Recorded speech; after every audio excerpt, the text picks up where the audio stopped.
மீண்டும் வரவேற்கிறேன். நேர்பட பேசலாம். சிறிய இடைவேளைக்கு பிறகு இரண்டாவது அமர்வில் பயணிக்க இருக்கின்றோம். இரண்டாவது அமர்விற்கான விவாத பொருள், நீட் தேர்வு விலக்கை பிரதமர் பரிசீலிப்பதாக உறுதியளித்திருக்கிறார் என்று தமிழக முதலமைச்சர் எடப்பாடி பழனிசாமி அவர்கள் செய்தியாளரிடம் தெரிவித்திருக்கிறார். நீட் தேர்வு பிரச்சனைக்கு தேர்வை தற்காலிக தீர்வல்ல, நிரந்தர தீர்வு என்று திமுகவுடைய செயல் தலைவரும் எதிர்க்கட்சி தலைவருமான திரு ஸ்டாலின் அவர்கள் அறிக்கை ஒன்றின் மூலமாக குறிப்பிட்டிருக்கிறார்.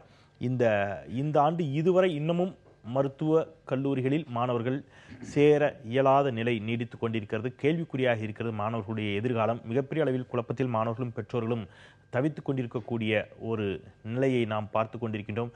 மிகுந்த கவலையோடு ஒரு ஆழமான விவாதத்தை நேர்பட பேசி இரண்டாவது அமர்வில் நெறியாள்கை செய்ய இருக்கிறது. பயணிக்கலாம். அரங்கில் நம்மோடு இணைகிறார் கல்வியாளர் திரு பாலா. வணக்கம் சொல்லி வரவேற்கிறேன். இந்த அமர்விலும் நம்மோடு தொடர்கிறார் பாஜகவின் சார்பில் திரு நாராயணன். மீண்டும் கூட அவரையும் வரவேற்கலாம். வணக்கம் சொல்லி திமுகவின் சார்பில் வழக்கறிஞர் திரு பரந்தாமன் அவர்கள். வணக்கம் சொல்லி வரவேற்கிறேன். அஇஅதிமுக அம்மானின் சார்பில் வழக்கறிஞர் வேலு கார்த்திகேயன். உங்களிடமிருந்தே தொடங்கலாம் அப்படின்னு நினைக்கிறேன். நான் திரு ஸ்டாலின் அவருடைய அறிக்கையை சுட்டிக்காட்டிய சில கேள்விகளை சுட்டிக்காட்டிய தொடரலாம் அப்படின்னு நினைக்கிறேன். நிரந்தர தீர்வு காண இது தமிழக இந்த ஓராண்டுக்கு மட்டுமாவது நீட் தேர்வில் இருந்து விலக்கு பெறுவதற்காக தங்கள் எஜமானர்களிடம் தமிழக அமைச்சர்கள் மண்டியிட்டு ஒரு தற்காலிக தீர்வை காண்பதற்கு முயற்சி மேற்கொண்டிருக்கிறார்கள். இது தமிழக சட்டப்பேரவையில் நிரந்தர தீர்வு காண நிறைவேற்றப்பட்ட சட்ட முன்வடிவு வெளிப்படுத்தும் உணர்வுக்கு எதிரானது. தமிழ்நாடு கேட்பது மாநில உரிமைதான். இதெல்லாம் தொடர்ச்சியாக அடிக்கிட்டே வர ஒரு மாநில உரிமை பறிப்புக்கு எதிராக கொந்தளித்து எழ வேண்டிய அரசு, மாநில அரசு டெல்லி ஆட்சியாளரிடம் கைகட்டி வாய்புத்தி கெஞ்சி கொண்டிருக்கிறது. இது மாநில அப்படிங்கிறத அவர் ஒரு விமர்சனமாக வச்சிருக்கிறாரு. உங்களுடைய பார்வை? இந்த நீட்டுங்கிறது ஃபர்ஸ்ட் முதல்ல எங்கே ஆரம்பிச்சாங்கன்னு நீங்கள் பார்க்கணும். 2010 மெடிக்கல் கவுன்சில் ஆஃப் இந்தியா முதல் நோட்டிஃபிகேஷன் கொடுக்குறாங்க. சார், இது அப்போ மத்தியில் ஆளுகின்ற அரசு காங்கிரஸ், கூட்டணி திராவிட முன்னேற்ற கழகம். சார், ஒரு உடனே குறிக்கிறதுக்கு தவறாக எடுத்துக்காதீங்க. எல்லா விவாதங்களும் அதனுடைய திசைவெளி போக்கில் எங்க போயிடுதுன்னா, இதனுடைய ஒரு தொடக்க புள்ளியை பார்த்தீங்கன்னா ஒரு 10 ஆண்டுகளுக்கு முன்பு 5 ஆண்டுகள் சின்ன குறிக்கிட்டு நான் மன்னிக்கணும், உடனே குறிக்கிறதுக்கு மன்னிக்கணும். நான் என்ன கேட்கிறேன்னா, ரொம்ப கரிசனத்தோடு எல்லாருக்குமே அந்த கரிசனம் இருக்கு, அக்கறை இருக்கு. நம் உறவுகளில் யாராவது ஒருத்தர் 12ஆம் வகுப்பு முடிச்சு மருத்துவக் கல்லூரி கனவோடு இன்னைக்கு காத்துக்கிட்டு இருக்கக்கூடியவங்களா இருப்பாங்க. அந்த கரிசனத்தோடு நம்ம இதை அணுகுவோம். திமுக ஒரு வாதத்துக்கு வைக்கிறோம். உங்களுடைய வாதத்தின் பார்வையில் திமுக அப்படி செஞ்சுச்சு அல்லது காங்கிரஸ் அப்படி செஞ்சுன்னு வச்சுக்கங்க, அது தவறுன்னு வச்சுக்கங்க. அப்படி வாதத்துக்கு வச்சுக்கிட்டா அதற்கு மாற்றாகத்தான் அஇஅதிமுகவிற்கு மக்கள் வாக்களித்தார்கள். கேள்வி, தமிழக சட்டப்பேரவையில் நிறைவேற்றப்பட்ட தீர்மானம். அவர் திரு ஸ்டாலின் அவர்கள் கூடுதலாக ஒரு கேள்வி கேட்கிறாரு. நம்முடைய வரிப்பணத்தில் நடத்தக்கூடிய பல் மருத்துவக் கல்லூரிக்கும் மருத்துவக் கல்லூரிக்கும் எதற்கு மத்திய அரசு அவங்க ஒரு தேர்வு நடத்தணும் அப்படிங்கிற கேள்வி எல்லாம் அதுல அதுதான் நான் சொல்றேன். இது நீங்க கேள்வி கேட்டது ஏன் மத்திய அரசு நடத்த வேண்டும் அப்படிங்கிறது எங்கேருந்து ஆரம்பிக்கப்பட்டது என்பதை நான் முதல்ல புரிய வைக்கணும். நம்மள மாரி நிறைய பாக்குறாங்க. 2010 மெடிக்கல் கவுன்சில் ஆஃப் இந்தியா இதை கொண்டு வரப்ப மத்தியில காங்கிரஸ் திராவிட முன்னேற்ற கழகத்தோட ஆதரவோட தான் அந்த அரசு நடந்தது. அன்னைக்கு திராவிட முன்னேற்ற கழகம் இன்னைக்கு சொல்லுவாங்க பாத்தீங்களா, தும்ப விட்டுட்டு வாழை பிடிக்கிற கதை. தும்ப அவங்க விட்டுட்டாங்க. இன்னொரு கிராமத்தில் இன்னொரு பழமொழி சொல்லுவாங்க, கட்டுத்தொரலை விட்டுட்டு மேச்சத்தொரலை பிடிக்கிறதுன்னு. எப்ப இதை அறிமுகப்படுத்தினார்களோ அன்றே திராவிட முன்னேற்ற கழகத்தில் இவர் துணை முதலமைச்சராக இருந்தார் ஸ்டாலின்.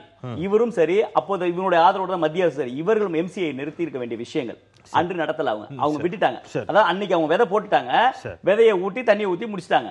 இன்று வளர்ந்து வருகின்ற பொழுதுதான் மாண்புமிகு அம்மா கடந்த ஆண்டு கொண்டாங்க. உச்ச நீதிமன்றம் அதற்கு பிறகு இது நீதி வழக்காக பதிவு செய்யப்பட்டது. பெஞ்சில் வச்சு இது கண்டிப்பா கம்பல்சரி எல்லா ஸ்டேட்டும் கொண்டாடணும்னு முடிவு பண்றாங்க. இந்தியாவில் இருக்கக்கூடிய எந்த மாநிலங்களும் இன்னைக்கு எதிர்ப்பு இருக்கா? எக்ஸப்ட் தமிழ்நாடை தவிர. மாண்புமிகு அம்மா அவர்கள் கடந்த வருடம் இதுக்கான விதிவிலக்கை பெற்று தந்தார்கள். அதே போல் அம்மா மறைவுக்கு பிறகு இப்போ அதுக்கான மசோதா தாக்கல் செய்யப்பட்டு இன்னைக்கு மத்திய அரசோட பார்வைக்கு அனுப்பிச்சிருக்கோம். மத்திய அரசோட உள்துறைக்கு இது சென்ற பிறகு அங்கு அது சம்பந்தமான ஒரு 4-5 துறைகள் இருக்கின்றன. எல்லா துறைக்கும் மூத்த வழக்கறிஞர்களை வைத்து ஒவ்வொரு இடத்திலும் நாம் எவ்வாறு விதிவிலக்கு பெறலாம் என்பதை தான் இன்னைக்கு நாங்கள் டிஸ்கஸ் பண்ணி கொண்டு ஒரு நல்ல அதாவது அவங்க நீதிமன்றத்திற்குடைய தீர்ப்புக்கு பாதகம் வராத அளவுக்கு எப்படி கொடுக்க வேண்டும் என்கிற அளவுக்கு அவர்கள் இறுதி கட்டத்தை அடைகின்ற அளவுக்கு இன்னைக்கு 5 அமைச்சர்கள் அங்க உட்கார்ந்துருக்காங்க. முதலமைச்சர் 2 தடவை பார்த்து சம்பந்தமா சொல்லியிருக்காரு. அதனால நேற்று இன்றைக்கு வந்திருக்கக்கூடிய செய்திகள் ஒரு விதமான ஒரு சின்ன மீண்டும் கூட ஒரு சின்ன எண்ணத்தையோ அல்லது நம்பிக்கையோ அல்லது ஆசை அல்லது நப்பாசை எப்படி வேணாலும் எடுத்துக்கலாம். அந்த மாதிரி ஒரு எண்ணத்தை மாணவர்கள் மத்தியில் விதைத்திருக்கிறதா? நீட்டிலிருந்து விலக்கு கிடைக்கும் அப்படின்னு எதிர்பார்த்திருக்கக்கூடிய மாணவர்கள் மத்தியில் நீட்டிலிருந்து விலக்கு கிடைக்கலாம். ஏன்னா குடியரசுத் தலைவர் பதவியேற்றிருக்கக்கூடிய குடியரசுத் தலைவருடைய முதல் கோப்பில் கையெழுத்திடப்படுவது இதாக இருக்கலாம்ங்கிற செய்தி வருது. பிரதமர் ராமேஸ்வரத்திற்கு வர இருக்கிறார், அதில் இந்த அறிவிப்பு வரலாங்கிற செய்திகள்லாம் வந்துட்டு இருக்குது. இந்த மாதிரியான உறுதிப்படுத்தப்படாத செய்திகள் மாணவர்களிடம் போய் சேர்ந்து கொண்டே இருக்கிறது. தமிழக அரசு மீண்டும் மீண்டும் ஒரு நம்பிக்கை தான் கொடுத்துருக்கீங்க. இல்ல உறுதியா பரிசீலிப்போம்னு சொல்லிருக்காங்க. நீங்க எதுவுமே செய்யாம வெறும் நம்பிக்கை மட்டும் வாயால் சொல்லல.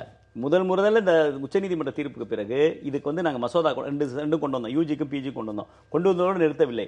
அடுத்தது இது உச்சநீதிமன்றத்தில் இது மத்திய அரசு ஒருவேளை தாமதமாகிறது, அதற்கான சட்ட காரணங்கள் இருக்கின்றன, உள்ஒதுக்கீடு கொண்டு வரோம். 85% மாநில படிச்ச அவங்க மாணவர்களுடைய இருக்கு. ஆமா, அது நீதிமன்றத்தில் இருக்கு, அது நம்ம அப்பீல் பண்ணி அதுதான் நான் கேக்குறேன். ஆனா இன்றைக்கே ஜூலை ஆயிடுச்சு. இதுல ஒருவேளை இப்போ ஒரு வாதத்துக்கு வச்சுக்கிட்டோம், ஹைபோதெட்டிக்கல் क्वेश्चन தான், நீட் விலக்கு கொடுக்கப்படுகிறதுனே வைத்துக்குங்க. இன்னைக்கு மெடிக்கல் காலேஜில் சேரக்கூடிய தகுதியுள்ள மாணவர்கள், மதிப்பெண்கள் பெற்றிருக்கக்கூடிய மாணவர்கள்லாம் அண்ணா யூனிவர்சிட்டியில அல்லது வேற பொறியியல் கல்லூரியிலே சேர்ந்துட்டாங்க. ஏன்னா இங்க கவுன்சிலிங் நடக்கல எம்பிபிஎஸ்க்கு. இப்போ நாளைக்கு இல்ல நீட்லேருந்து விலக்கு கொடுத்துட்டோம் அப்படின்னு சொன்னா அந்த மாணவர்கள்லாம் எங்க வருவாங்க? ஆப்வியஸ்லி எம்பிபிஎஸ்க்கு வந்துடுவாங்க. அந்த மாணவர்கள்லாம் எம்பிபிஎஸ்க்கு வருகின்ற பொழுது அங்க அண்ணா யூனிவர்சிட்டியில அந்த சீட்ஸ் எல்லாம் வேகன்ஸா இருக்கும். அப்போ நீங்க திருப்பி அந்த கவுன்சிலிங் திருப்பி நடத்துவீங்களா? பொறியியல் கவுன்சிலிங் திருப்பி நடத்துவீங்களா? சில இடர்பாடுகள் இருக்கின்றன. ஆனால் உரிமையை பெற்று தருவதற்கு நீதிமன்றத்துடைய தீர்ப்பு இருக்கின்ற பொழுது அதையும் ஓவர்லுக் பண்ணி அதையும் தாண்டி மாணவருடைய உரிமையை பெற்று தரும்போது இதற்கான சில நீங்க சொல்லும்போது காலதாமத்தில் ஏற்படுகின்ற இடர்பாடுகள் இருக்கத்தான் செய்கின்றன. ஆனால் தமிழக மாணவருடைய உரிமையை கண்டிப்பாக மீட்க வேண்டும் என்ற ஒரே காரணத்தினால் தான் மாண்புமிகு முதலமைச்சர் உட்பட சட்டமன்றம் முடிந்த அன்றைக்கு இரவே 5 மூத்த அமைச்சர்களும் இன்று வரை டெல்லியில் உட்கார்ந்து, அதாவது ஹியூமன் ரிசோர்ஸ் மினிஸ்டர், லா மினிஸ்டர், பினான்ஸ் மினிஸ்டர் எல்லாத்தையும் பார்த்து ஒவ்வொரு டிபார்ட்மெண்ட்லயும் என்னென்ன கருத்து. ஆனா மத்திய அரசின் தரப்புல ஒரு சின்ன சமீட்சை கூட நாங்க பரிசீலிப்போம் என்பது போன்ற சமீட்சைகள் பிரதமர் சொன்னார் அப்படின்னு முதலமைச்சர் சொல்கிறார். ஆனால் அந்த மாதிரி மத்திய அமைச்சர் ஜேபி நட்டா என்னைக்கே சொல்லிருக்கலாம், நாங்க பரிசீலிக்க முடியாது, அவங்க சொல்லிட்டாங்க ஆல்ரெடி கிளியரா சொல்றாங்க. இந்த ஆண்டு அவர்கள் ஆராய்ந்து கொண்டிருக்கிறார்கள். நான் நல்லா புரிஞ்சுங்க, உச்சநீதிமன்றத்தில் ஏற்கனவே வழங்கப்பட்ட தீர்ப்பு காரணமா இது எந்த இடத்துல பாரா இருக்கும்? தமிழக அரசு நாங்க கொண்டு வரல. நல்லா நீங்க புரிஞ்சுக்க வேண்டிய விஷயம், அனைத்து இந்திய அண்ணா திராவிட முன்னேற்ற கழக அரசுக்கு இந்த நீட் நாங்க கொண்டு வரல, எந்த இடத்துல நாங்க ஆதரிக்கல. நீங்க வழக்கறிஞர், ஒருவேளை நீங்க அதுல மாறுபட்ட கருத்து இருந்தா கூட இன்னும் தெளிவுபடுத்துங்க. தமிழக சட்டப்பேரவையில் தீர்மானம் நிறைவேற்றப்பட்டு நீங்க ஒரு சட்ட முன்வரைவு அறிமுகப்படுத்தப்பட்டு அது வாக்கெடுப்புக்கு விடப்பட்டு ஏகமனதாக நிறைவேற்றப்பட்ட பிறகு அது நீங்க மத்திய அரசுக்கு அனுப்பியிருக்கிறீங்க. மத்திய அரசு அதை குடியரசுத் தலைவருக்கு அனுப்பி இருந்தால் அது இப்ப அந்த ஃபைல் எங்க இருக்குதுங்கிற கேள்வியை குறித்து கேட்கின்ற பொழுது மத்திய அமைச்சர் நிர்மலா சீதாராமன் அது என்ன ப்ராசஸ்ல இப்ப இருக்குது அப்படிங்கிறது எனக்கு தெரியல, அது தெரியாம என்னால பதில் சொல்ல முடியாது அப்படிங்கிறாங்க. அதோட அடுத்தடுத்த ப்ராசஸ்ல அப்போ அந்த ப்ராசஸ்ல அந்த ஃபைல் இப்ப எங்க இருக்குது அப்படிங்கிற ஒரு கேள்வி. கேள்வி முடிச்சிடறேன். குடியரசுத் தலைவருடைய ஒப்புதல் பெறப்பட்டால் சுப்ரீம் கோர்ட்டோட ஜட்ஜ்மெண்ட் அதை கட்டுப்படுத்துமா? இல்ல இது சொல்ற வேண்டிய 69% இடஒதுக்கீடு பார்த்திருக்கீங்க, 9வது அட்டவணையில் வச்சாங்க. அது மாதிரி சில முக்கியமான காலகட்டங்கள்ல ஏதாவது ஒரு முக்கியமான முடிவெடுக்கக்கூடிய சூழ்நிலை வரும்.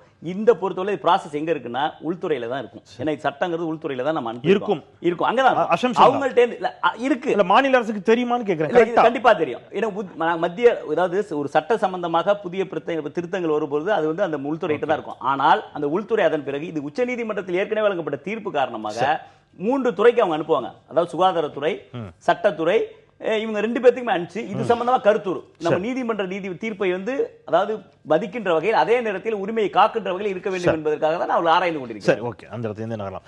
நான் பிரதமர் வரதுக்கு முன்னாடி திரு நாராயணன் அவருடைய கருத்தையும் கேட்டு வந்துடுறேன். திரு ஸ்டாலின் அவருடைய அந்த அறிக்கையை நம்ம பார்த்தோம். நமது மாநில பாடத்திட்டத்தில் பயின்ற மாணவர்களை நமது மாநிலத்தின் நிதி ஆதாரத்தில் நடத்தும் பல் மருத்துவ கல்லூரிகளில் சேர்க்க மத்திய அரசு ஏன் தேர்வு நடத்த வேண்டும் அப்படிங்கிற ஒரு கேள்வி எழுப்புறாரு. மாநில உரிமை பறிப்புக்கு எதிராக கொந்தளித்தல வேண்டிய அரசு டெல்லி ஆட்சியாளர்களிடம் கைகட்டி வாய்ப்புத்தி கெஞ்சி கொண்டிருக்கிறது அப்படிங்கிற ஒரு விமர்சனத்தையும் அவர் வைக்கிறார்.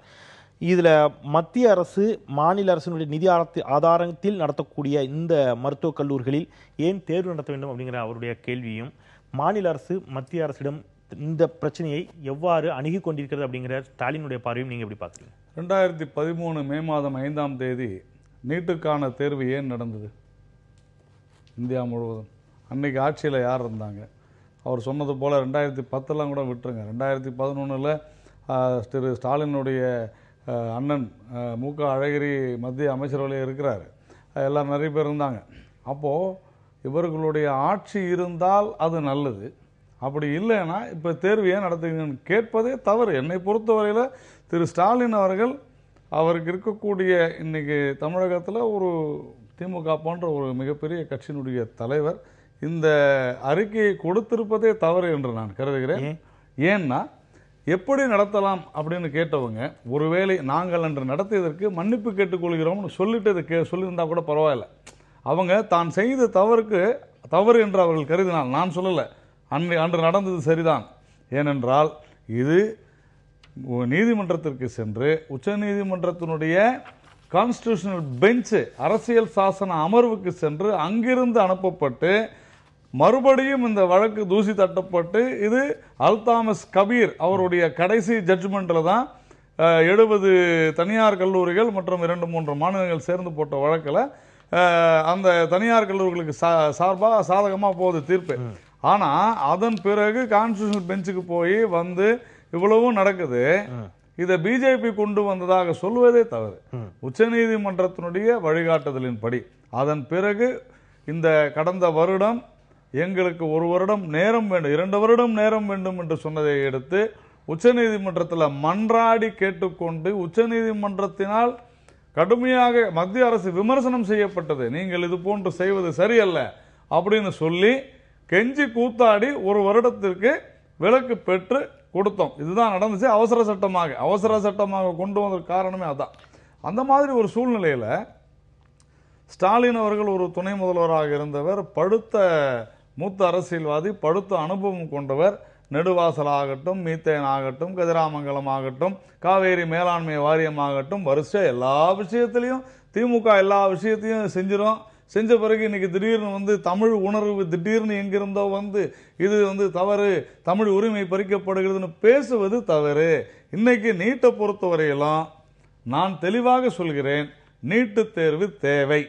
இன்னைக்கு இதற்கு காரணம் எதிர்க்கிறாங்கன்னா இதற்கு காரணம் திமுகவும் அண்ணா திராவிட முன்னேற்ற கழகம், இந்த இரு அரசுகளுமே சரியான பாடத்திட்டத்தை கொடுக்காத காரணத்தால் அது தொடர்பாக குறிப்பிட்டிருக்கிறார். அந்த பாடத்திட்டம் கல்வித்தரம் குறித்து பேசுகின்ற பொழுது தமிழ்நாட்டின் கல்வித்தரம் சரியல்ல என்ற சாரமற்ற வாதத்தை பாஜகவினரும் அதன் அடிவருடிகளும் கூசாமல் சொல்லி வருகின்றனர்.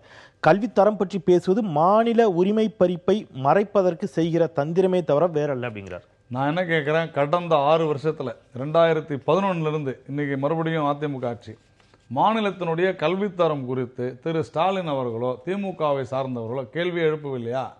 அப்படி அவங்க இந்த கல்வித்தரம் சரியில்லைன்னு அவங்க சொல்லியிருந்தாங்கன்னா இப்போ இதை வாபஸ் வாங்கிக்கிறாரா? இல்ல அன்னைக்கு சொன்னது தப்புன்னு ஒத்துக்கிறாரா?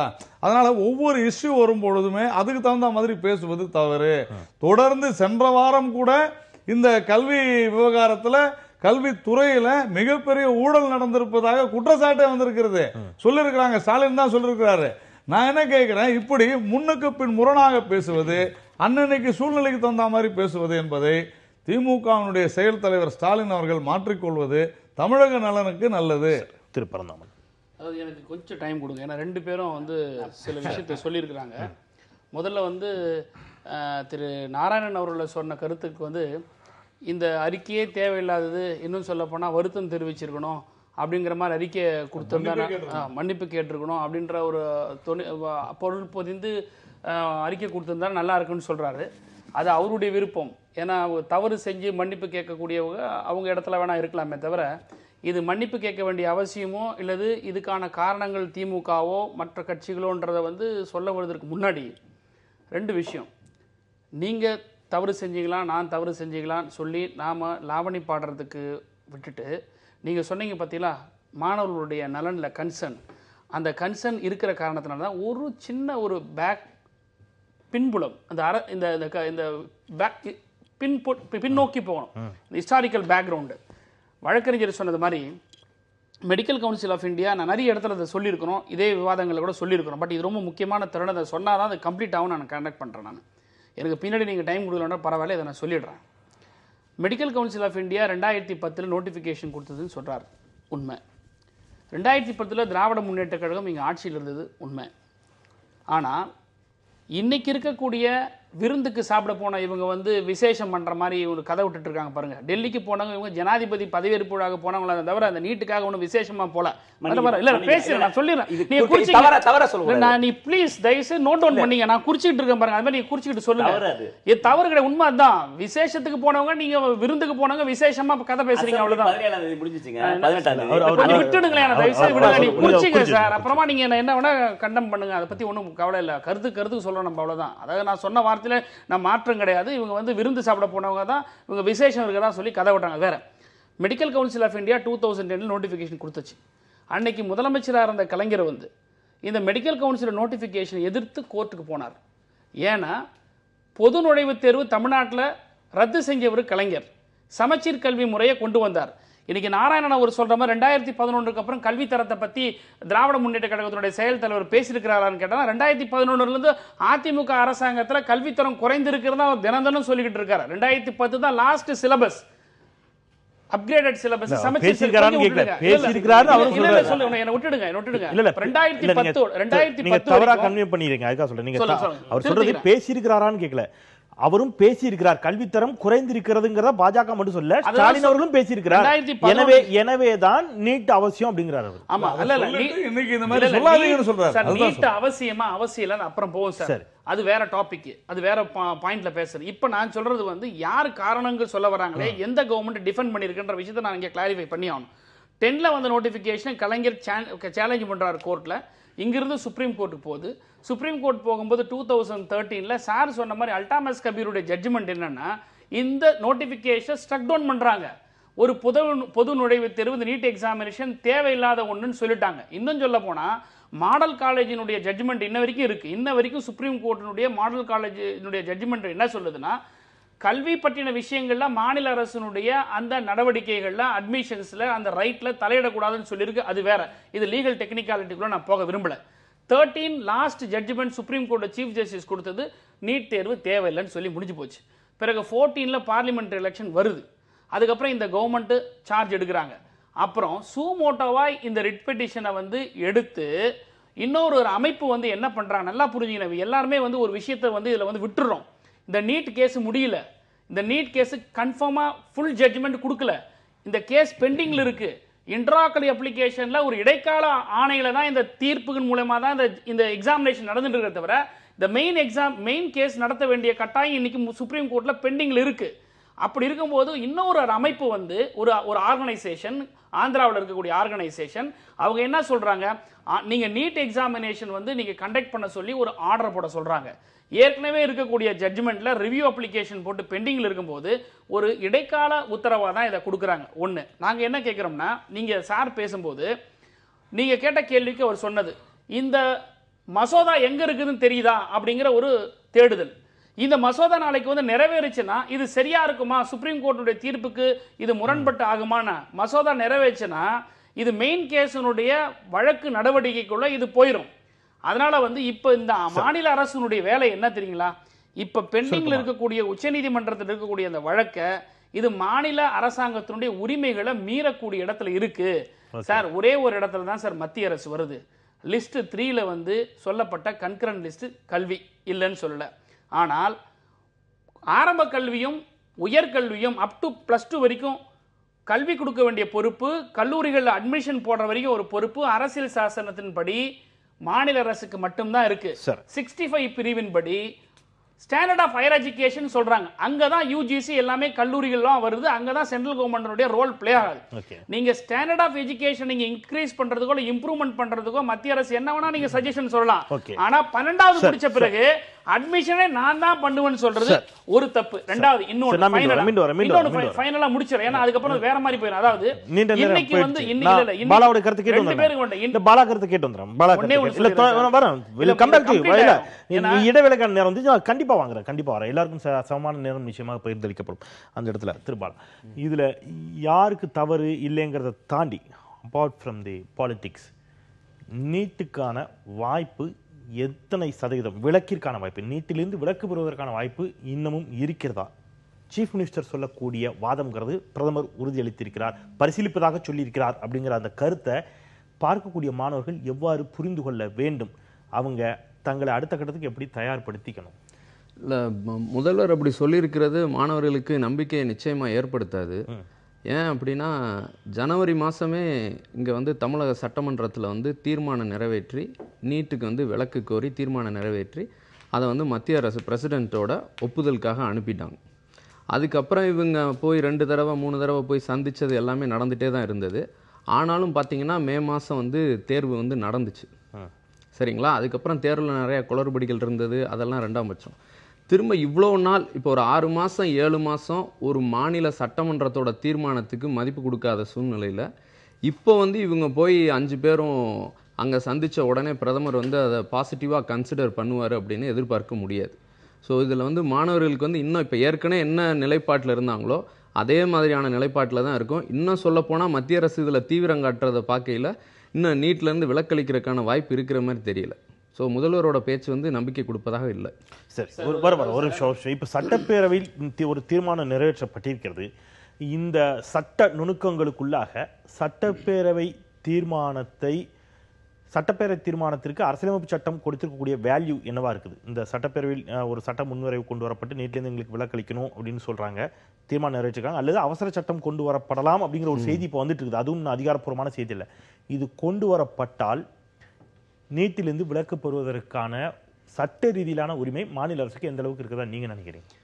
இல்லை, இப்போது மாநில அரசு ஒரு சட்டத்தை இயற்றி அதை வந்து மத்திய அரசோட ஒப்புதலுக்கு, பிரசிடென்ட்டோட ஒப்புதலுக்கு அனுப்புகிறாங்க அப்படின்னா, மாநில அரசு சட்டம் சம்மந்தப்பட்ட விஷயத்தில் வந்து பிரசிடென்ட் வந்து he can exercise pocket veto, அதாவது அந்த இதை வந்து அப்படியே இப்போ வச்சிருக்கிறார்ல 6-7 மாதமாக வந்து எந்த நடவடிக்கையும் எடுக்காமல் வச்சிருக்கிறாங்க பாருங்க, அந்த மாதிரி வச்சுக்கிற உரிமை வந்து குடியரசுத் தலைவருக்கு இருக்குது. ஸோ அதனால தான் அவர் வந்து இப்போ இது சம்மந்தமாக கேட்டால், ஏன்னா உள்துறை அமைச்சர்கிட்ட கேட்டால் வந்து வரல அப்படிம்பாங்க, குடியரசுத் தலைவருக்கு இவங்க அனுப்பியிருக்கிறாங்க அப்படிம்பாங்க. ஸோ அதனால் மாநில அரசோட சட்டத்துக்கு வந்து உடனே கொடுக்கணுமா, இப்போ கொடுக்கணுமா அப்படின்ற எந்த இதுவுமே கிடையாது. ஸோ இப்போ வந்து அவசர சட்டம் கொண்டு வர போகிறாங்க அப்படின்னா, ஏற்கனவே அப்போ மாநில அரசு பாஸ் பண்ண அந்த சட்டம் வந்து அப்போ என்ன நிலைமை, இப்போ அதுக்கான அப்போ மரியாதை கிடையாதா? இப்போ அவசர சட்டத்திற்கான அவசியம் வந்து கிடையவே கிடையாது. 7 மாதம் நல்ல டைம் இருந்தது. மே மாதம் தான் எக்ஸாம் நடந்தது. அப்போ ஒரு 4-5 மாதம் இருந்தது. அப்போயும் இவங்களுக்கு வந்து தெரியும் இது வந்து மாணவர்களை நிச்சயம் பாதிக்கும்னு அப்போ வந்து தெரியும். இவங்க வந்து அப்போ ஜனவரி மாதமோ பிப்ரவரி மாதமோ இது மாதிரி போய் பிரதமரை தொடர்ந்து சந்திச்சு அல்லது உள்துறை அமைச்சரை சந்திச்சு இவங்க வந்து முயற்சி எடுத்திருந்தாங்கன்னா அதுக்கான பலன் ஏதாவது இருந்திருக்கலாம். ஆனால் அதன் பிறகு அவர் முதலமைச்சருடைய அறிக்கையிலும் கூட என்ன குறிப்பிடாருன்னா, தொடர்ச்சியாக பிரதமரை சந்திக்கின்ற பொழுது எந்த டேட் வாரியஸாக அவங்க குறிப்பிடுறாங்க, நாங்கள் வந்து இது தொடர்பாக வலியுறுத்தி இருக்கிறோம். அது இல்லாமல் அங்கே இருக்கக்கூடிய நாடாளுமன்ற அனுப்பின இந்த ரெசல்யூஷனை ரிசீவ் பண்ணலங்கிறதுலே ஏகப்பட்ட அதென்ன முரண்பாடான கருத்துக்களை வந்து மத்திய அமைச்சகம் தெரிவிச்சுக்கிட்டே இருந்தது. அப்பெல்லாம் இவங்க வந்து அதுக்கான வந்து ஒரு அதிகாரப்பூர்வமான உறுதியான நிலைப்பாட்டை மத்திய அரசிட்ட இருந்து வாங்கி இருந்திருக்கணும். அது வந்து வாங்காம விட்டுட்டாங்க. அது வந்து மாநில அரசோட தோல்விதான். அது இப்போ இவங்க கேட்க போறது வந்து இந்த ஓராண்டு விலக்கு அப்படின்ற மாதிரி அவசர சட்டம் கொண்டு வந்து ஏதாச்சும் செய்யலாம் அப்படின்னு நினைச்சாலும் அதுவும் மாணவர்களின் நலனுக்கு எதிராக தான் போகும். சரி, அது எந்த இடத்துல இருந்துங்கிறத நம்ம ஒரு சிறிய இடைவெளிக்கு பிறகு தொடரலாம். ஒரு சிறிய இடைவெளிக்கு பிறகு நிச்சயமா வரேன். நீட்டுக்கு 3 ஆண்டுகள் வரை விலக்கு தரலாம். நிரந்தர விலக்கு என்பது சாத்தியமில்லை. 3 ஆண்டுகள் வரை விலக்கு கேட்டால் தமிழக பாஜக ஆதரவு அளிக்கும் என்று தமிழக பாஜகவினுடைய மாநில தலைவர் டாக்டர் தமிழிசை சவுந்தரராஜன் அவர்கள் தெரிவித்திருக்கிறார்கள். தேவை நிரந்தர விலக்கு என்கிறார் எதிர்க்கட்சி தலைவர். பேசலாம் ஒரு சிறிய இடைவேளைக்கு பிறகு. இதுல வந்துடுறேன். இதுல நீங்க தான் மாநில ஆட்சியில் இருக்கிறீங்க. மாணவர்களை ஒரு கிளியர் பிக்சர் ஏன் கொடுக்க மறுக்கிறீங்க அல்லது தயங்குறீங்களா? நடக்கும் நடக்காது, இருக்கும் இருக்காது, முடியும் முடியாது, அந்த கிளியர் பிக்சர் இன்னும் வரவே இல்லை. நான் பரந்தாமன் சாருக்கு ஒரு பதில் சொல்லிட்டு, ஏன்னா குறுக்கீடு பண்ணப்ப வேணாம் நிறுத்தி அப்புறம் பதில் சொல்லுங்கன்னாரு. 2010 எம்சிஹெச் வந்து எம்சிஐ கொடுத்தப்ப நாங்கள் தான் இருந்தோம், வழக்கு போனோம்னாரு. 2009 அவங்க அதே அந்த மந்திரி சபையிலேயே சேர்த்துக்கிறதுக்கு நாங்கள் கேட்ட இலக்கா தரல, என்ன சேர முடியாதுன்னு சொல்லி மிரட்டி, ஏன்னா மைனாரிட்டி கவர்மெண்ட் இருந்தப்ப இல்ல நான் சொல்லி காரணம் சில காரணம் இல்ல 2010 இல்ல நீதிமன்றத்துக்கு போனவங்க அவங்க அந்த அரசிலே சொல்லக்கூடிய இடத்துல நீதிமன்றத்துக்கு அடுத்த ஸ்டெப் போக வேண்டியது.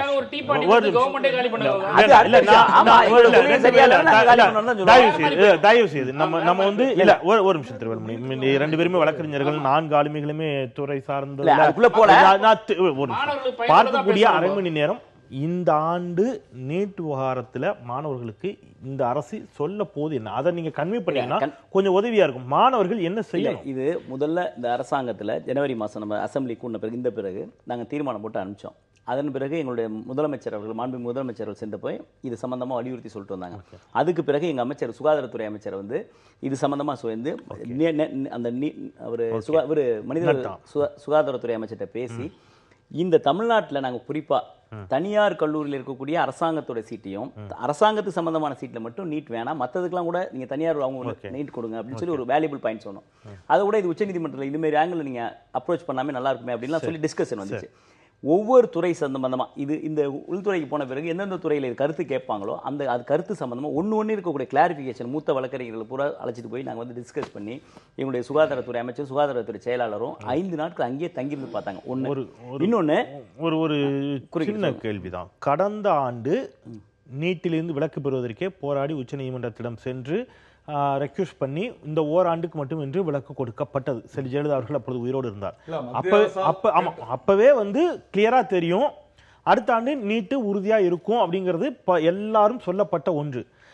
அப்பவே உடனடியாக அதற்கான முயற்சிகளை அந்த நிமிடத்திலிருந்தே ஓராண்டிற்கு முன்பாகவே தொடங்கி இருந்தால் இந்த ஆண்டு ஒண்ணு நீட்டுக்கு மாணவர்களை தயார்படுத்திருக்கணும் அல்லது நீட்டில இருந்து விலக்க உறுதியா பெற்றுக் கொடுத்துருக்கணும். இந்த ரெண்டு தான். இப்ப சிக்கல் என்னன்னா நீட்டிலிருந்து விலக்கும் பெற்றுக் கொடுக்க முடியல. இந்த நிமிடம் வரைக்கும் சும்மா இல்ல, நாங்க 85% உள்விழுக்காடுக்கு நாங்க வந்து ஒரு தீர்மானம் போட்டு கொண்டு வந்து அதையும் மத்திய அரசு, அதாவது நாங்க எதுவுமே செய்யல, அரசியலாவே கொஸ்டினே வைக்க விரும்பல. இல்ல, நான் அரசியலா கொஸ்டின் வைக்க விரும்பல. நான் என்னுடைய கேள்வி, மாணவர்கள் +2 முடிச்ச மாணவர்கள் இப்ப யாரா பார்த்துட்டு இருக்காங்க இந்த நிகழ்ச்சியை பார்த்து கொண்டிருக்கக்கூடிய +2 முடித்த மாணவர்கள் அல்லது அவருடைய பெற்றோர்களுக்கு என்ன மனநிலை இதை பார்த்துட்டு இருப்பாங்க? நீங்க என்ன கிளாரிட்டி கொடுக்க போறீங்க? திருப்பி கேள்வி. ஒண்ணு, நாங்க வந்து முயற்சி பண்றோம், முழுசா முயற்சி பண்றோம். அதற்கான நீங்க சொன்ன மாதிரி 1-2 நாட்கள் கூட அதுக்கான சாதகமான அழுத்தங்கள் எங்க சிக்கல் இருக்குதுன்னு நினைக்கிறீங்க? இல்ல, சிக்கல் வந்து மத்திய அரசு வந்து உச்ச நீதிமன்றத்தோட தீர்ப்பு சிக்கலா இருக்கிறத நான் உணர்றேன். அந்த தீர்ப்பை எப்படி வந்து மூத்த வழக்கறிஞர்களோட உதவியோட இந்த வருடமும் அதை வந்து எப்படி விலக்கு பெற வேண்டும் என்பதற்கான வேலைகள் நடந்து கொண்டிருக்கின்றன. ஜல்லிக்கட்டுல உச்சநீதிமன்றத்துடைய தீர்ப்பு ஒன்று இருந்தது. ஆனால் சட்டம் நிறைவேற்றப்பட்டு அது நடத்தப்பட்டதா இல்லையா? ஆமா. தமிழகத்துக்கு மட்டும் விலக்கு கொடுக்கப்பட்டதா இல்லையா? ஆமா, கொடுக்கப்பட்டது. அது அதே மாதிரி தான் இப்ப நாங்க விலக்கு கேட்டுட்டு இருக்கோம். அதே மெத்தட்ல தான் நாங்க அதை விட இன்னும் கூடுதலாக மாணவருடைய உரிமைக்கான பிரச்சனைன்னு சொல்லி தான் கூடுதலா செஞ்சோம். ஒண்ணு, அதற்கு பிறகு இந்த நடுவுல லேட் ஆகுது, தாமதமாகுதுன்னு நாங்க சும்மா இல்ல. நீங்க நல்லா திருப்பி சொல்லணும். நீங்க சும்மா இல்ல. 85 மாநில மாணவருடைய நலனுக்காக தான் அந்த 85% உள்ஒதுக்கீடு கொண்டு வந்தோம். அது நீதிமன்றத்தில் இன்னைக்கு தடை பண்ணா அதுக்கு அப்பீல் நாங்க பண்ணிருக்கோம். எதையும் நாங்க வந்து அதை அப்படியே விட்டுறல. இல்ல, எக்ஸாமே நடக்கல. எனக்கு அகைன் நான் முயற்சியை வந்து குறைத்த மதிப்பிட விரும்பல. ஜல்லிக்கட்டுக்கு வந்து மாணவரோட உரிமைக்காக நாங்க வந்து அதுக்கு இது வாங்கி கொடுத்தோம்னு சொல்றாரு. ஜல்லிக்கட்டை விட மாணவர்களோட உரிமை வந்து நீட் தேர்வுனால பாதிக்கப்படும். அதனால அதை விட இதுக்கு வந்து ரொம்ப முக்கியமான எஃபர்ட் எடுக்கல. நாங்க எப்படி செயல்பட்டோமோ அதை விட இது கூடுதலாக இன்னும் கிளியரா கேக்குறேன். சட்ட ரீதியாக, நிர்வாக ரீதியாக இதற்கான நீட்ல இப்போ மாநில அரசு நீட்ல இருந்து விலக்கு தேவைன்னு உறுதியா எதிர்பார்க்கிறீங்கன்னா இந்த விலக்கை கொடுப்பதற்கு சட்ட அடிப்படையில் அதற்கான அங்கீகாரம் அல்லது அதற்கான உரிமை மத்திய அரசிடம் இருக்கிறதா, நீதிமன்றத்திடம் இருக்கிறதா? நீதிமன்றத்தின் மூலமாக, சட்ட போராட்டத்தின் மூலமாக இதை பெற்றுக் கொடுக்க முடியுமா? அல்லது மத்திய அரசு நீங்கள் கொடுக்கக்கூடிய இந்த சட்டத்தை ஏற்றுக்கொண்டு குடியரசுத் தலைவர் ஒப்புதலோடு இதை கொடுக்க முடியுமா? அது ஒரு மத்திய அரசு உதவியுடன் நீதிமன்றங்களுடைய தீர்ப்புடைய புரிதலுடன், எனக்கு புரியல, எளிமையா சொல்லுங்க. நீதிமன்றத்தோட தீர்ப்போட புரிதல் இருக்கு. அந்த புரிதலுக்கான விதிவிலக்கை எப்படி கொண்டு வரணுங்கிறது மத்திய அரசு உதவியோடு மட்டும்தான் இதை செய்ய முடியும். மத்திய அரசு உதவி செய்ய முடியும். சரி, மத்திய அரசு உறுதியா இருக்கிறாங்க, நீட்டு இந்தியா முழுவதும் நடத்தணுங்கிறதுல அவங்க கிளியரா இருக்காங்க. அதுல எந்த மாறுபட்ட கருத்தையும் அவங்க சொல்லல. நாங்க நடத்துவோம் இந்த ஆண்டு எதுவுமே சொல்ல. ஒரு விஷயம், இந்தியாவுல எந்த மாநிலமும் இதை எதிர்க்கல. ஃபர்ஸ்ட் நீ அது வாங்க, தமிழ்நாடு மட்டும் நாம மட்டும் தான் எதிர்க்கிறீங்க. மாணவர்களுக்கான உரிமைகள் உடனே பாதிக்கப்படக்கூடாதுங்கிறதுக்காக நம்ம எதுக்கு பாதிக்கப்பட்டிருக்கல? இல்ல, அதுக்கான தீர்வு கிடைக்கிறதா நம்ம போராடிட்டு இருக்கோம். இப்ப கிடைக்கல. இல்ல, கிடைக்கலன்னு எப்படி சொல்ல முடியும்? எப்ப கிடைக்கும்? 1-2 நாள் கிடைக்கிறதுக்கான வாய்ப்புகள் இருக்கு. 1-2 நாள்ல கிடைக்கலன்னா அதுக்கு 1-2 நாள் இல்ல நாங்க அப்படி சொல்ல முடியாது. இல்ல, நீதி அதுக்கு ஒரு டெட்லைன் வைங்க சார். நான் ஏன் திருப்பி நான் ஏன் சொல்றேன்னா வேற ஒரு சப்ஜெக்ட் நான் இவ்வளவு குறிப்பிட மாட்டேன். ஏன் டெட்லைன் வைக்க கூடிய அளவுக்கு ஒரு நாள் வைக்க முடியாது. இப்ப நீங்களே அக்டோபர் நவம்பர் வரைக்கும் போக முடியாது சார். இந்த எஜுகேஷன் சார் இல்ல நான் இந்த பாருங்க, நீங்க உச்சநீதிமன்றத்துல வந்து தீர்ப்பு வழங்கப்பட்டதை வந்து ஒரு நாள்ல அதான் சொல்றேன், சிக்கல் இருக்கின்றது. அந்த சிக்கலை எவ்வாறு தீர்வு காண வேண்டும் என்பதில் தாமதம் ஏற்படுதுனால தாமதத்தை ஒத்துக்கொள்கிறேன். ஆனா நீங்க நேத்து வழி நான் இந்த ஸ்டாண்ட் வேற இன்னைக்கு இந்த விழா நிகழ்ச்சி ஆரம்பிக்கிறப்ப என்ன சொன்னீங்க? ஓரிரு நாட்கள் வருவதற்கான வாய்ப்புகள் சூழல் என்று செய்திகள் வருகின்றன. செய்திகள் கொடுக்கிறது இல்ல, அந்த செய்தி நாங்களா கொடுக்கறதை விட என்ன நடந்துகிட்டு இருக்கு, அங்க ஒவ்வொரு துறை சம்பந்தமா எங்களுடைய அமைச்சர்கள் நீங்க என்ன பண்ணிட்டு இருக்காங்க, முதலமைச்சர் எவ்வளவு தூரம் ரெக்வஸ்ட் பண்ணிருக்காரு, பிரதமர் அதை கனிவோடு பரிசீலிக்கிறேங்கிறாரு சொன்னதுனால உங்களுடைய நம்பிக்கையும் முயற்சியும் பலிக்கிறது. அது தற்காலிகமாக இருக்குமா, நிரந்தரமாக? இல்ல, எங்களுக்கு வந்து விதிவிலக்குங்கிறது வந்து டோட்டலா வேணுங்கிறது ஃபர்ஸ்ட் எங்களுடைய அம்மாவுடைய மாண்புமிகு புரட்சி தலைவி அம்மா வந்து டோட்டலா இது விதிவிலக்கு தமிழிசை அவர்கள் சின்னவா கோட் பண்றாங்க. 3 ஆண்டுகளுக்கு வேண்டுமானால் அப்படின்னு ஒரு கோட் பண்றாங்க தமிழிசை அவர்கள். இல்ல, 3 ஆண்டுகள் நடந்தா கூட இவரு சார் சொன்ன மாதிரி அது வந்து இப்ப இன்ட்ரீமா உச்சநீதிமன்றத்தோட அதோட வழக்கு பெண்டிங் இருக்கு. இப்ப இன்னைக்கு தேவை, இன்னைக்கு ஃபர்ஸ்ட் ரிலீஃப் வாங்கிட்டா கூட அதன் பிறகு உச்சநீதிமன்றத்தில் போய் நாங்க திருப்பி கூட இவங்களுடைய முழு விலக்கு வாங்குவதற்கு என்ன வழியோ அதை நாங்க செய்வோம்ன்ற சொல்றேன் சார். இதுல ஒரு சின்ன விஷயம், சகோதரர் சொன்ன மாதிரி இன்னைக்கு வந்து பிரதம மந்திரி உறுதியளிச்சதா சொல்லி சீஃப் மினிஸ்டர் சொன்னதா சொல்லி செய்திகள் வந்திருக்கு. இதுல வந்து எந்த அளவுக்கு இது வந்து நடைமுறை சாத்தியம்ங்கிறத நீங்க கேள்வி கேட்டிருக்கீங்க. இது வந்து மாணவர்களுக்கு இன்னும் புரிதலோட சொல்லணும்னா, கடந்த காலங்களில் எப்படி அவங்களுக்கு சாத்தியம் இல்லைன்றதை ப்ரூஃப் பண்ணியிருக்கிறாங்களோ இப்போவும் அது சாத்தியம்ன்றது ஒரு கேள்விக்குறி. என்னென்னா, March 1 last date for application sir, May மாதம் எக்ஸாமினேஷன் சார். ஆனால் ஜனவரி மாதம் வந்து தீர்மானத்தை போட்டு அனுப்பிட்டு மே மாதம் வரைக்கும் இவங்க யாரையும் போய் பார்க்காம யாரையும் தொடர்பு கொள்ளாமல் தான் இருங்க. ஒரு நிமிஷம் ப்ளீஸ். நீங்கள் சொல்கிறதுக்கு நீங்கள் சொன்னீங்க, உங்களுடைய அமைச்சர்கள் போனாங்க, ஹெல்த் செக்ரட்டரிஸ் போனாங்க, எல்லாமே வந்து இந்த மந்த் ஆஃப் மே தான், ஆஃப்டர் தி எக்ஸாம். சொன்னால் எங்கிட்ட டேட் இருக்குது, ஆஃப்டர் தி எக்ஸாமினேஷன் டேட் தான், நீட் எக்ஸாம் டேட்டுக்கு அப்புறம் தான். ஆனால் இது ஒரு கேள்வி வந்துச்சு எல்லாருமே, நீங்கள் என்ன பண்ணீங்கன்ற மாதிரி ஒரு கேள்வி வரும்போது, பிப்ரவரி மாதமே 8ஆம் தேதியே பிரதமருக்கு லெட்டர் எழுது மட்டும் இல்லாம எங்களுடைய நாடாளுமன்ற உறுப்பினர் அனுப்பி பிரதமரை போய் சந்திச்சாங்க. All the ministers சந்திச்சாங்க. என்னோட கேள்வி அப்பவும் கிரெடிட்டுக்காக நான் போறேன். நான் முடிச்சறேன், கேள்வி முடிக்கிறேன். கிரெடிட்ஸ் இது சக்சஸ் ஆச்சுனா கிரெடிட்ஸ் எல்லாரும் கூட எடுத்துக்கலாம். இல்ல என்னோட கேள்வி, ஆனா இதுல நீங்களும் ஒரு வழக்கறிஞருங்கிற முறையில அவர் சட்ட சிக்கல்ல சுட்டிக்காட்டி உச்சநீதிமன்றத்தினுடைய இருக்கக்கூடிய வழக்கையும் சுட்டிக்காட்டி பேசுகிறார். ஆனால் திரு ஸ்டாலின் அவர்களுடைய அறிக்கை என்பது அந்த சட்ட ரீதியிலான விஷயங்களை சுட்டிக்காட்டி அதற்கான தீர்வை நோக்கி நகர்த்தக்கூடிய சரத்துக்கள் அல்லது வாசகங்கள் எதுல இருக்குது, நீங்க படிச்சு கொடுங்க, சொல்லுங்க, குறிப்பிடுங்க. ஆனா அவர் என்ன சொல்றாரு, இது டெல்லி ஆட்சியாளர்களிடம் கைகட்டி வாய்புத்தி கெஞ்சி கொண்டிருக்கிறது. இந்த வாசகங்கள் எல்லாம் அரசியல் நோக்கோடு இதுல விமர்சனம் வைக்கக்கூடிய வாசகங்களாக மட்டும்தானே இருக்குது. இதற்கான தீர்வை ஒரு அவர் சொன்ன மாதிரி குறிப்பிட்ட மாதிரி, நாராயணன் குறிப்பிட்ட மாதிரி ஒரு பழுத்த அரசியல்வாதி, மூத்த அரசியல்வாதி, அவர் இதுல தீர்வை எங்க குறிப்பிட்டிருக்கிறார்? என்ன தீர்வு வேணும்? கிளீனா சொல்லிட்டாரு. சட்டத்தை எழுத்தி ஜனவரி மாசம் நாங்க சட்ட மசோதா அனுப்பி இருக்கிறோம் இல்லையா, அதை வந்து நீங்க ஜனாதிபதியிட்ட கொடுத்து நிரந்தர விலக்கு வாங்குறதுடைய சட்டத்தை ஏற்ற நடவடிக்கை எடுங்கன்னா என்டையர் அறிக்கை அதனுடைய சாராம்சம் தான். இவர் சொல்றது வேறங்க, இவர் சொல்றது எடுத்துக்க முடியுமா? அதுக்காக வந்து எங்களுடைய தலைவர் வந்து லீகல் பாயிண்ட் எல்லாம் ஆர்கியூ பண்ணி அறிக்கை விடணும் நீங்க எதிர்பார்க்கறீங்களா? நான் சொல்றேன் அதுக்கு. அதாவது இல்ல ஒரு நிமிஷம் இருங்க சார் ப்ளீஸ் சார். அதாவது நீங்க சட்ட ரீதியில சிக்கல்கள் ஒண்ணுமே இல்ல சார், சிம்பிள் திங் சார். பார்லிமெண்டருடைய ஸ்டாண்டிங் கமிட்டியே சொல்லியிருக்கு, எங்களுடைய நாடாளுமன்ற உறுப்பினர்கள் சட்டமன்ற நாடாளுமன்றத்தை இப்ப பேசியிருக்காங்க போன வாரத்துல 0 ஹவர்ல. பார்லிமெண்டரி ஸ்டாண்டிங் கமிட்டியே சொல்லியிருக்கு, விச் எவர் த ஸ்டேட் வந்து எக்ஸம்ஷன் விரும்புதோ அந்த ஸ்டேட்டுக்கு they can get an exemption சொல்லி சொன்னபோது பார்லிமெண்ட் ஸ்டாண்டிங் கமிட்டினுடைய அவங்களுடைய சஜஷனுக்கு அகைன்ஸ்டா தான் அந்த நீட்டினுடைய இந்த எனாக்ட்மெண்டே கொண்டு வராங்க. இதான் நான் அடிப்படையா நம்ம புரிஞ்சுக்கணும். இது எங்கே நிறுத்தி வைக்கப்பட்டிருக்கிறது, யார் கிளியர் பண்ணணும்னு நினைக்கிறீங்க? எங்கேயுமே இல்ல சார். இப்போ ஒரே விஷயம் சார், சென்ட்ரல் கவர்மெண்ட் கையில இருக்கு சார். இது 2 இடத்துல ப்ளே பண்ணணும் சார் ரோல். ஒன்னு தைரியமான அரசாங்கம் இருந்தா, இதை நான் சொல்றதுக்கு ரொம்ப நான் சேலஞ்ச் பண்றேன். ஒன்னு தைரியமான அரசாங்கம் இருந்தா நாளைக்கே சுப்ரீம் கோர்ட்ல போய் பெண்டிங் கேசஸ் வந்து அட்வான்ஸ் ஹியரிங் அப்ளிகேஷனை போட்டு there is no right for the central government to intervene into the state government உடைய எஜுகேஷன் பாலிசியில தலையிடுறதுக்கு எங்களுடைய அட்டானமஸ் போதுன்னு சொல்லிட்டு இந்த மாதிரி எனாக்ட்மெண்ட் கொண்டு வரதுக்கு முடியாத, நாங்க இம்ப்ளிமெண்ட் பண்ண முடியாதுன்னு சொல்லி சுப்ரீம் கோர்ட்ல போய் ஆர்கியூ பண்ணலாம் கேஸ். இந்த நான் சொன்ன இந்த லிஸ்ட் 3ல கன்கரண்ட் லிஸ்ட், ஹையர் எஜுகேஷன் எங்க இருக்குது, ஸ்கூல் எஜுகேஷன் எங்க வருது, ரைட் ஆஃப் அட்மிஷன் யாரு, ஏன்னா already model college of education அந்த ஜட்ஜ்மெண்ட்ல வந்து supreme court full bench judgement சொல்லியிருக்கு. சட்ட ரீதியில வந்து இந்த அரசாங்கம் போய் சுப்ரீம் கோர்ட்டை நாளைக்கே கூட போய் வழக்கு நடத்துறதுக்கு உரிமை இருக்கு. ஒன்னு.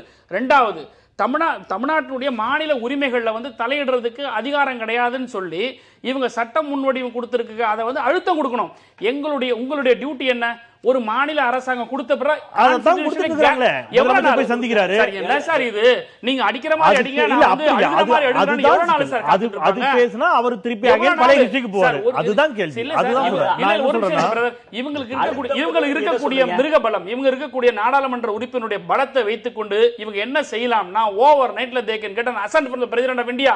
ஏன் ஏற்கனவே இருக்கிற பிரசிடென்ட்டே வாங்குறதுக்கு இவ்வளவு கஷ்டம்? புது பிரசிடென்ட் வந்த பிறகு தான் பார்க்கணும் என்ன இருக்கான. இது ஒண்ணுமே கிடையாது. நான் சொன்ன மாதிரி தான், விருந்து சாப்பிட போனவங்க, ஒரு விசேஷத்துக்கு போனவங்க, இவங்க சும்மா இவங்க வந்து மக்களுக்கு வந்து ஏதோ ஒரு பிரச்சனைக்கு விடை குளிக்க போறது மாதிரி பத்திரிகை சொல்றாங்க. நான் கேட்கிறேன் சார், சென்ட்ரல் கவர்மெண்ட்ல இருந்து பிரஸ் ரிலீஸ் வந்துச்சா?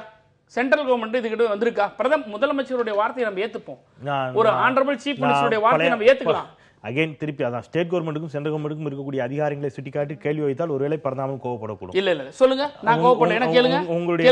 உங்களுடைய திராவிட முன்னேற்ற கழகத்தினுடைய தலைவர், மூத்த தலைவர் திரு கருணாநிதி அவர்கள் குறிப்பிட்ட வாசகம் தான், சொல்லுங்க, நானே ஒரு அடிமை இன்னொரு அடிமைக்கு எப்படி உதவி செய்ய? எந்த இடத்துக்கு சொன்னாரு? சொல்லுங்களேன். எந்த இடத்துக்கு சொன்னாரு? எந்த இடத்துல சொன்னாரு? ஒரு நாடு இலங்கை தமிழர் பிரச்சனைக்காக சொல்லியிருப்பாரு. என்னங்க நீங்க அதாவது ஒரு உள்நாட்டு பிரச்சனையோ நீங்க குறிப்பிடுறது எனக்கு புரியுது. Please brother, there should be some justification putting a question to the person. நீங்க வந்து ஒரு கேள்வி கேட்கணும். என்ன ஜஸ்டிஃபிகேஷன்? எனக்கும் மத்திய அரசு மாநில அரசுக்கு இருக்கக்கூடிய உரிமை எப்படி இருக்கு? ஒரு அரசாங்கம் ஒரு நாட்டுக்கு இருங்க, உங்க கேள்வி நான் புரிஞ்சுக்கிட்டேன். கொஞ்சம் இருங்க.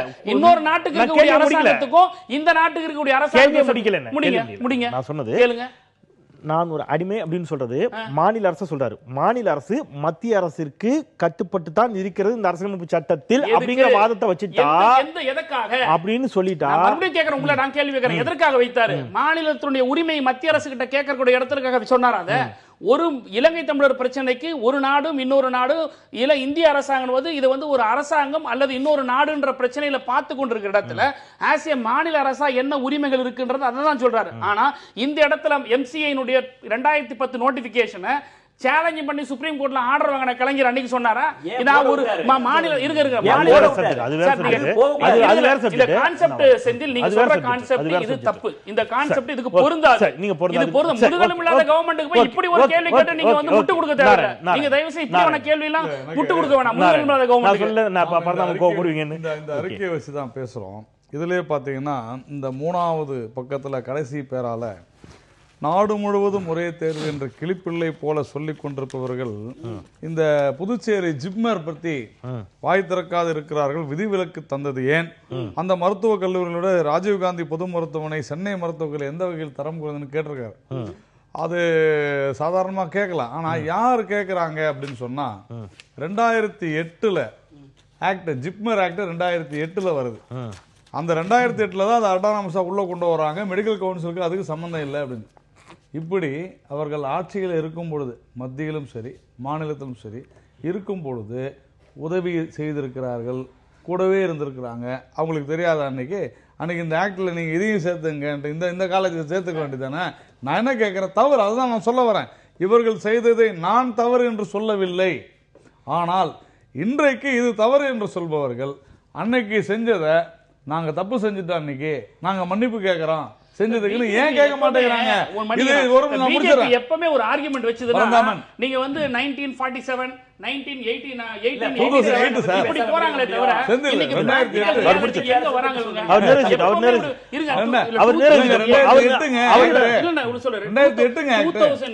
ஜிப்மர் வந்து எக்ஸம்ஷன் கொடுக்கிறதுக்கும் இதுக்கு என்ன சம்பந்தம்? நான் என்ன கேட்கிறேன், எதுவுமே சொல்ல, நான் சொன்னது இதையும் சேர்த்து சொல்லுங்க. நான் கேட்ட ஒரே ஒரு கேள்வி என்னன்னா, உங்களுக்கு 9 வருஷம் முன்னால இது தெரியாதான்றதுதான். நீங்க 1950 போலங்க, 2000 கூட போல. நீங்க பேசும்போது நான் அமைதியா ஐயா ஒரு நிமிஷம் நான் முடிச்சேன். நான் என்ன கேட்கிறேன், ஒரு நிமிஷம் சுருக்கமாக. ஜட்ஜ்மெண்ட் 2013 தான். அன்னைக்கு திமுக செஞ்சது என்ன? இதுதான் விஷயமே. 2013 சொல்றேன் இல்ல செந்தில், ஒரு நிமிஷம் அதான் நான் சொல்றேன். நான் சொல்றேன் நீங்க தவறு செய்யல. ஆனா இப்ப இல்ல நாடு முழுவதும் ஒரே தேர்வு வந்து ஏன் இருக்கக்கூடாது, சாத்தியம் இல்ல. அதே இது வந்து முதல்வரும் வந்து அங்க பிரதமர்கிட்ட என்னென்ன ஆர்குமெண்ட்லாம் வச்சிருக்கணும் அப்படின்னா, 2016 உத்தரப்பிரதேஷோட பிரின்சிபல் செக்ரட்டரி, முதன்மை செயலாளர், ஒரு சீனியர் IAS ஆபீசர் வந்து சொல்றாரு, 1947 இருந்து 2012 வரைக்கும் 65 ஆண்டுகளில் உத்தரப்பிரதேசில் இருக்கிற மெடிக்கல் காலேஜஸோட நம்பர் 8 கவர்மெண்ட் மெடிக்கல் காலேஜஸ். சரிங்களா? அதாவது நாட்டில் வந்து அதிகமான அளவில் பிரதமர்களை கொடுத்த ஒரு மாநிலத்தில் இந்த 65 வருஷத்துல 8 மெடிக்கல் காலேஜ் தான் இருக்கு, அரசு மெடிக்கல் காலேஜ். இதே இது பீகார்ல வந்து பாத்தீங்கன்னா 9 மெடிக்கல் காலேஜ் தான் இருக்கு. ஆனா இப்ப தமிழ்நாட்டில் பாத்தீங்கன்னா 22 அரசு மருத்துவக் கல்லூரி இருக்கு, 4000 சில்லற சீட்டு. 4000 சில்லற சீட்ல 970 வந்து ஆல் இந்தியா கோட்டா கொடுக்குறோம். பீகாரோட மொத்தமே அங்க வந்து பாத்தீங்கன்னா பீகாரோட மொத்த சீட் எவ்வளவு இருக்க போதோ அதை வந்து நான் ஆல் இந்தியா கோட்டாக்கு ஷேர் பண்றேன். சரிங்களா? அப்ப நான் வந்து ஆல் இந்தியா கோட்டாக்கு இவ்வளவு கொடுக்கும் போது நான் என்னோட பங்கு தான் 4000 சில்லறன்னும் போது பல்கா நான் தான் நிறைய கொடுக்குறேன். அங்க இருந்து யாருக்குமே எனக்கு வந்து எந்த பங்குமே அளிக்க போறது இல்ல. சோ அதனால வேற ஒரு மாநிலத்திலிருந்து வந்து நாங்க இங்க உருவாக்கி இருக்கிற கட்டமைப்பு இன்ஃப்ராஸ்ட்ரக்சரோ, இப்ப நேஷனல் இன்ஸ்டிடியூட் ஆஃப் பப்ளிக் பாலிசின்னு நியூ டெல்லியில இருக்கிற ஒரு ஆர்கனைசேஷன், ரிசர்ச் ஆர்கனைசேஷன் சொல்லுது 12 ஸ்டேட்ஸ் ஆல் இந்தியா லெவல்ல வந்து அவங்க சர்வே பண்ணியிருக்கிறாங்க. அது எது யூபி, பீகார், மத்திய பிரதேஷ், ராஜஸ்தான் எல்லாமே தமிழ்நாடு, கர்நாடகாவும் இருக்கு. அதில் அவங்க சொல்ற மெயினான ஆர்குமெண்ட் என்ன அப்படின்னா, ஸ்கூல் எஜுகேஷன், ஹையர் எஜுகேஷன் இந்த இதில் இன்ஃப்ராஸ்ட்ரக்சர் இருக்கு பாருங்க. இன்ஃப்ராஸ்ட்ரக்சர், பில்டிங், டாய்லெட்ஸு, சேரு, டேபிள், அதுக்கப்புறம் வந்து டீச்சர் ஸ்டூடெண்ட் ரேஷியோ, அதுக்கப்புறம் எக்ஸ்பெண்டிச்சர் ஸ்பெண்ட் பண்றது, இது எல்லாத்துலயுமே தமிழ்நாட்டுக்கு நிகரா இங்க வேற எந்த மாநிலமே கிடையாது. பீகார்லயே, யூபிலேயே வந்து பாத்தீங்கன்னா இன்னும் 70% அரசு பள்ளிகளில் வந்து பாத்தீங்கன்னா சாதாரணமா டேபிள் சேரோ, இன்ஃப்ராஸ்ட்ரக்சர் எதுவுமே கிடையாது. இப்படி இருக்கும்போது மத்த மாநிலத்துக்கும் இங்கேயும் ஒரே மாதிரியான தேர்வு இருக்கணுங்கிறது எப்படி சொல்றாருன்னா, இந்த கிராமப்புறத்துல சொல்லுவாங்கல்ல, நான் வந்து உம்மி எடுத்துட்டு வரேன், நீங்க அரிசி எடுத்துட்டு வாங்க, 2 பேரும் ஊதி சாப்பிடுவோம் அப்படின்னு சொல்ற பாருங்க. அந்த மாதிரி இருக்கு இது. அதாவது மற்ற மாநிலங்கள் ஏன் இதை வந்து எதிர்க்கலன்னு சொல்லி பேசும்போது தமிழ்நாடு தான் மற்ற மாநிலங்கள் எதிர்க்க வேண்டிய அவசியம் இல்லை. ஏன்னா they are going to get benefited. ஏன்னா நம்ம கிட்ட தான் அதிகமான காலேஜஸ் இருக்கு. சூப்பர் ஸ்பெஷாலிட்டி டாக்டரேட் ஆஃப் மெடிசன்ல 192 இடம் தமிழ்நாட்டில் மட்டும்தான் இருக்கு. மற்ற இடங்கள்ல 10 இடம் கூட இல்லாத. அதனால பாதிக்கப்பட போறது தமிழ்நாட்டு மாணவர்கள் தவிர மற்ற மாநிலத்தவர்கள் கிடையாது. இதுல எல்லாமே தமிழக மாணவர்கள் எந்த விதத்திலும் பாதிப்படைய மாட்டார்கள்னு தெளிவா உச்சநீதிமன்றத்தில் அதற்குண்டான ஆவணங்களோடு விலக்கி சொல்லப்பட்டிருக்கிறது, சமூக நீதி உட்பட. நான் என்ன சொல்ல வரேன், தொடர்ந்து இது போன்ற தவறான வதந்திகளை, வாதங்களை வைப்பது என்னை பொறுத்தவரை ஒன்னே ஒன்று. ஃபர்ஸ்ட் தமிழ்நாட்டில் டோட்டலாக இப்போ இருக்கிற மருத்துவக் கல்வி முறை வந்து தவறுன்னு ஃபர்ஸ்ட் சொன்னார் பாருங்க சார். அது நான் ஒத்துக்க மாட்டேன். என்ன காரணம்னா, ஏற்கனவே இந்தியாவில் இருக்கிறதுல இன்னைக்கு மெடிக்கலில் டூரிசம் வந்து இன்னைக்கு தமிழ்நாடு தான் நம்பர் 1. லாஸ்ட் 10 இயர்ஸ் நீங்கள் பார்த்துக்கலாம். தமிழ்நாடு அளவுக்கு காம்படிட் பண்ணுறதுக்கு எந்த ஸ்டேட்டும் கிடையாது. இல்லை இந்தியாவில் சென்னை தான். அதனால இந்த நீட்டுங்கிற டூரிசம், அதாவது மெடிக்கல் அது வந்து மற்ற ஸ்டேட்டோட தமிழ்நாடு தான் கூட. ஒண்ணு. இன்னொன்னு, இந்த கல்வி முறை வந்து ரொம்ப மோசம்லாம் கிடையாது, இருந்தது வந்து சிறப்பு தான். ஆனா நீட்டுக்கான தேர்வுக்கான கல்வி முறையா இருக்குங்கிறதா தேர்வு 34,000 பேர் பாஸ் பண்ணிருக்காங்க நீட்ல தமிழ்நாட்டுல. நான் எனக்கு இந்த 34,000 பேர்ல தமிழ்நாட்டுக்கு எவ்வளவு சீட் இருக்குதோ அது தமிழகத்தை சார்ந்தவர்களுக்கு தானே போகும். அதுல எதனா மாற்று கருத்து இருக்குதா? 1190 மார்க் அங்கதான் சோஷியல் ஜஸ்டிஸ் கிடையாது. 1190 மார்க் வாங்குன சேலத்துல வந்து ஒரு போட்டு வந்து 1000 நேரம் வந்து நாம அத சொன்ன இவ்வளவு நேரம் சமூக ஆனா செங்கல் சூளையில போய் வேலை பார்க்கற மாநிலங்க நீங்க கட்டாயப்படுறீங்க. இவ்வளவு நேரம் பாருங்க, படிக்க வைக்கிற அரசாங்க ரெஸ்பான்சிபிலிட்டியா இவ்வளவு மார்க் ஒரு பிள்ளை வெளி மாநிலங்க வந்து ரெஸ்பான்சிபிலிட்டி. இப்போ நான் கேட்ட உடனே சமூக நீதின்றாங்க. இல்ல நேரங்க 190 மார்க் சார். 1190 மார்க் வாங்குன ஒரு பையனுக்கு இன்னைக்கு வந்து நீட்ல கிடைக்கல சார். ஒரே விஷயம், இப்ப ஏங்க அப்படினா நீங்க 34,000 பேருக்கு நீங்க சீட் கொடுத்தாங்க சார். இத விட ஒரு மார்க் வாங்க முடியுமா? நீங்க 34,000 பேருக்கு சீட் கொடுங்க முதல்ல. சீஃப் மினிஸ்டர் ஏன் இன்னைக்கு வந்து சென்ட்ரல் கவர்மெண்ட் போய் பாத்துக்கிறாருன்னா, இன்னைக்கு டிஎம்கே இந்த மனித சங்கிலி போராட்டம் எல்லா அரசியல் கட்சிகளும் ஒருங்கிணைந்து எடுக்கக்கூடிய விஷயம் ஒரு பெரிய மூவ். சரி இது முற்றுப்பெறாக வாங்குங்க. நன்றி நம்ம நிறைய பேர் தேர்வு வந்து பாஸ் பண்ணிக்கலாம் முடியா. அரசாங்க கோட்டால கூடிய 3000 சீட்ல எவ்வளவு பேர் வர போறாங்க? ஓகே ஓகே,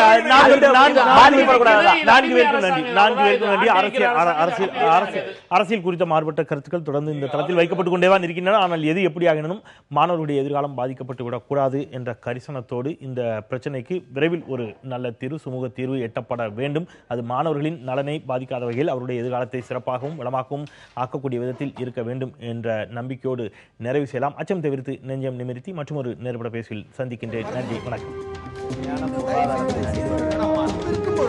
எதிர்த்து பேசிட்டு